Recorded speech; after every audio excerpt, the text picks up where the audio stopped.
My name is Luke Hefner, and we're Iron Horse Motorcycles in Monroe, North Carolina. As far back as I have memories of motorcycles. I used to ride to work sitting in front of my dad as early as 3 years old on his 68 Shovelhead. I was just tall enough to reach up and hold the gas caps. That was pretty much how I got here. So as far as I can remember back, I've been on bikes.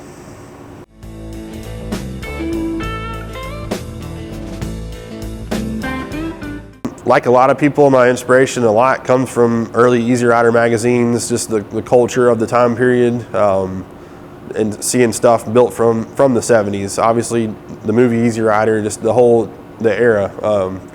Strictly late 60s, early 70s, that time period just always will stand as my favorite of all the bikes ever built. So.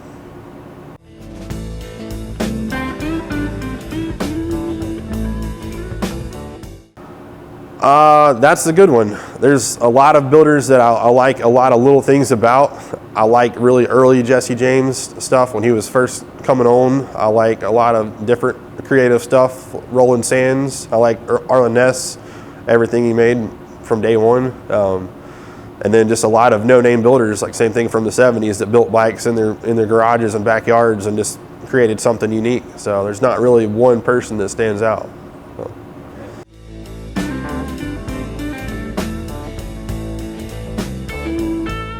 When that happens, I try just to stop, walk away, and just try to forget about whatever it was, because especially when it comes to a bike, if you think too much about something, that's usually when you mess something up. If you put too much focus on something or just get too involved, it's easy just to get your mind off of where it should be. So just stop, look at stuff you've built in the past, think about ideas you've had in the past, and try to recollect and get back where you know you want to be with it. So.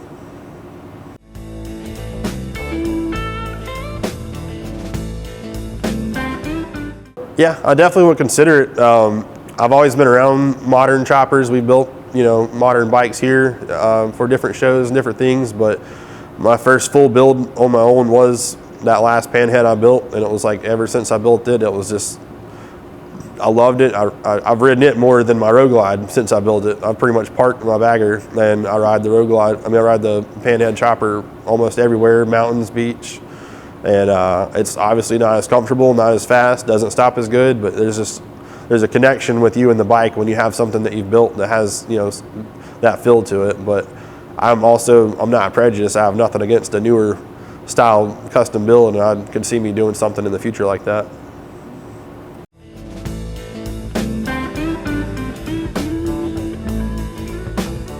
So with this bike especially, comfort was put into mind a lot. The design of the exhaust was made to have completely out of the way to where I could put a large travel bag on the back seat and strap it down and have no problem with it. Have room for my girlfriend as a passenger to not have an issue with heat. I'm actually going to make a different seat for this bike that has more cushion and more everything. I modified a set of forward controls to extend my legs out further for comfort. So everything about it was set up to make it where I could hop on it and do 300-400 mile a day and not have a problem. So, and that's how I do pretty much all my bikes that I build. So it is technically being built as a show bike, but then again it's not, because as soon as that show is over, I might take off the next day and ride it 300 miles and leave it outside and get rain on, and I'm not worried about that, because at the end of the day, it's the fun comes from putting miles on it, not from putting it in a show. So.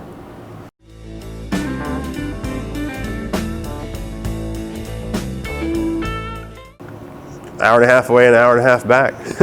There's a lot of places to ride around here that are great. Some of my favorite are just taking off into South Carolina to 2-lane roads that I don't know. And as long as I can stay close enough to a gas station, obviously, with my 60-mile range. But I like just exploring new areas and just seeing what I find. I've found the coolest, neatest little dive bars and restaurants and stuff just from riding, not having a destination. So just take off and go.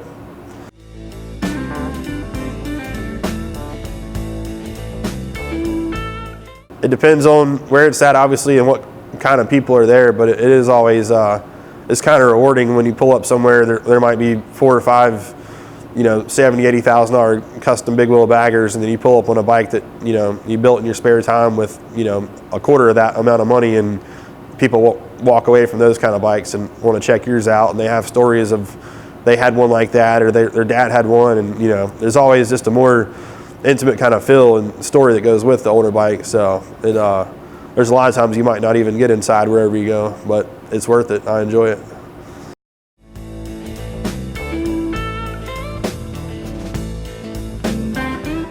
It's very true. It's not every time, because fortunately, like I said, when I build a bike, I go through everything on it and make it fresh and all that. But there's been situations actually in Charlotte one night after a prison party that had a 51 panhead that started perfect everywhere for 3 years, and I kicked it for 5 minutes in front of about 200 people. And yeah, it was, I'm sure my face was red and nervous and was just ready to get out of there, but it does happen.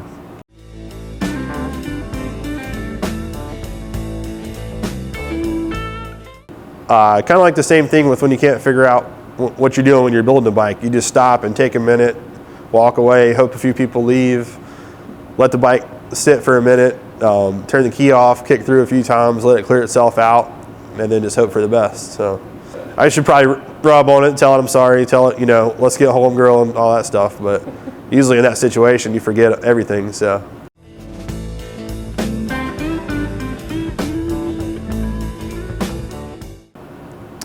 I would consider the Born Free show, where this competition is ending up, is if I had the time and money to ride out there, I would love to do it. I've been to Sturgis before too, but I've always, it's been a dream to ride an old bike to Sturgis.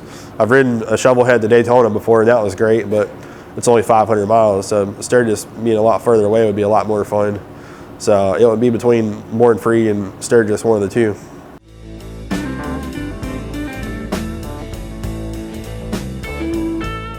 So there's been a lot of bikes that were built here at the shop for customers and stuff that have ended up with names, and we've helped name bikes. And some of my dad's old bikes have names. Mom's old bike, her 68 Shovelhead, has a name. I have one bike, I have a 51 panhead that picked up the name Jenny because my first name is Forrest. So like Forrest Gump. But every bike I've built since then, I've never had that connection come up with a name yet, which people always ask, so I'm waiting for one day it's just got to click, but nothing yet.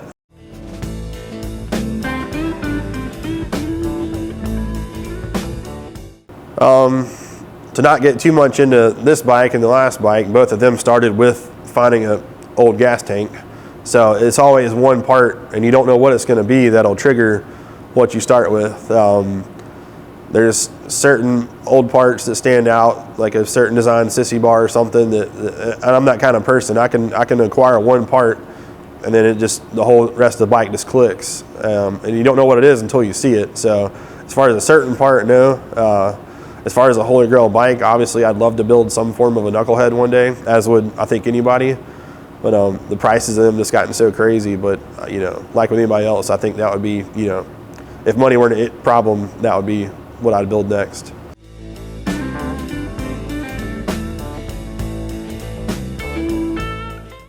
So it all started last summer through some conversations with Diane Baldwin, who's the wife of Click Baldwin that passed away several years ago. This gas tank was actually the first tank on his first ever Harley chopper he built around 1972.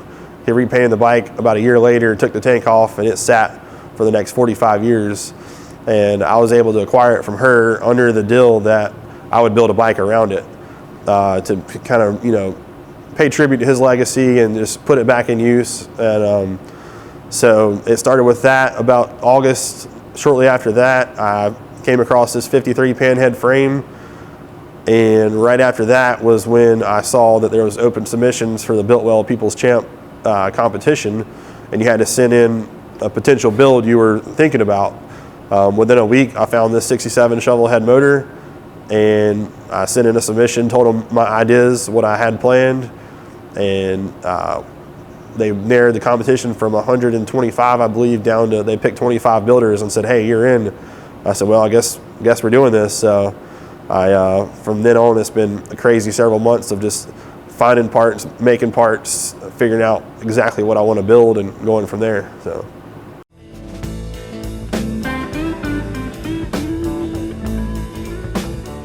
So the final show is in California in June. It's called the Born Free Show. This separate competition is called the Biltwell People's Champ, which is basically a competition for unknown builders to get a chance to make a name for themselves. They pick 25 builders that submit stuff, and then there was a vote in November to narrow down to 13, and then now it's getting narrowed down to 6.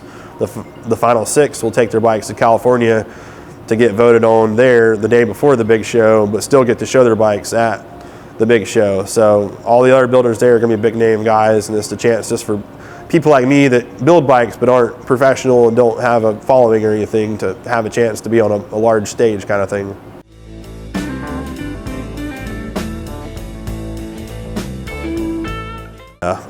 There's the obvious stuff. I've always wanted to build a bike with invader wheels. Every bike I've ever built's had your typical 40-spoke wheels. Finally, there's 2 different companies remaking these wheels, and I always wanted to do an 18-inch rear because everybody always did 16, so I did a 18-inch rear, 21-inch front. So that was a lifetime goal and always wanted to do. You know, I always wanted to build a generator shovel chopper. I've got a 67 full dresser that looks nothing like this but has the same power plant, so it'll be cool to have completely different variations of the same bike.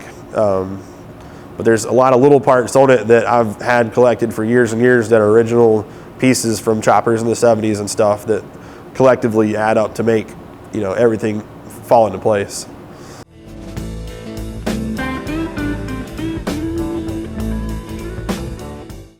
For one, if you haven't noticed, I'm 6'5". I'm a little different size than most people riding choppers. So I had to take a set of disc brake, Shovelhead forward controls, cut them up, modify them to fit a rigid frame. Had to make a different brake linkage to fit, to make it stretch out. Same for the clutch side. There's been a few parts that I've made one off and then went and it didn't fit with another part that I had, so I had to scratch that. So you're 3 hours into something and then you find out that you wasted your time, but that's all part of custom stuff. It's a trial and error, and it's all, you know, a lot of things that I haven't done, so you're just learning stuff. And then also, I've never spent so much time polishing on stuff as I have on this bike. I still got a lot to go, but I've got 5 hours tied up in a Super B carburetor polishing it. You know, it's not worth $100, but I wanted to have something different. So, you know, a lot of little things like that that take up a lot of time that people might not notice that would be that involved, that have taken a lot of time up, but it's been a lot of fun.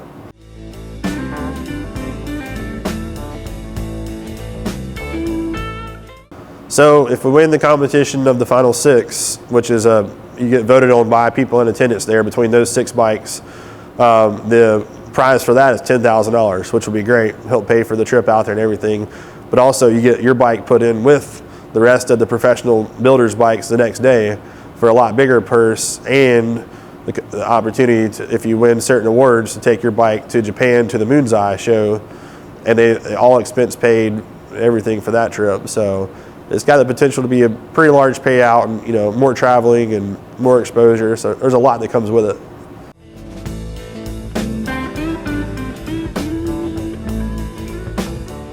Obviously my dad, Dennis Hefner, he's helped a lot with ideas on different things, coming in, staying after. You know, we work together every day, so it's hard to imagine working with your dad 8-9 hours a day and then staying after hours after that, but he's definitely done it some. One of the mechanics here, Dennis Heater, he's put in a lot of time helping me, and it's really helped. He's opened up a lot of ideas that he had.